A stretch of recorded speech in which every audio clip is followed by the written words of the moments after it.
নমস্কার বর্ধমান, আশা করি আপনারা সকলেই ভালো আছেন। আপনাদের প্রত্যেকে আবার একবার স্বাগত জানাচ্ছি আমার পক্ষ থেকে। আমি commentator MD Bapan from Ketugram, Bardhaman. ভালোবাসার শহর বর্ধমান, মিহিদানা সীতাভোগের শহর। মিহিদানা সীতাভোগের শহরে এবার শর্ট হ্যান্ড ক্রিকেটের মহাযুদ্ধ আগামী 3রা জানুয়ারি অনুষ্ঠিত হচ্ছে। সেন্ট্রাল পার্ক কাপ সিজন 4 2026 পরিচালনায় সেন্ট্রাল পার্ক ক্লাব। বিশেষভাবে ধন্যবাদ জানাই মাননীয় বিধায়ক মহাশয়, আমাদের সকলের প্রিয় বিধায়ক মহাশয় মাননীয় খোকন দাস মহাশয়কে।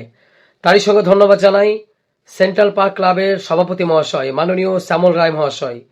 নির্ধারিত 16 দলের মধ্যে ক্রিকেটের মহারণ। চ্যাম্পিয়ন্স দলের জন্য রাখা হয়েছে 25,000 টাকা এবং সঙ্গে থাকছে আকর্ষণীয় সুদৃশ্য ট্রফি। রানার্স দলের জন্য 20,000 টাকা এবং সঙ্গে থাকছে আকর্ষণীয় সুদৃশ্য ট্রফি। লাইভ অ্যান্ড এক্সক্লুসিভ তেসারি ভিডিওগ্রাফি। দেখা হচ্ছে আপনাদের সঙ্গে আপনাদের ভালোবাসা ও প্রিয় শহর বর্ধমানে। সো প্রত্যেকে রেডি থাকবেন, আমি খুব এক্সাইটেড এই টুর্নামেন্টের জন্য। আগামী 3rd January 2026। See you soon, see you together and lots of love.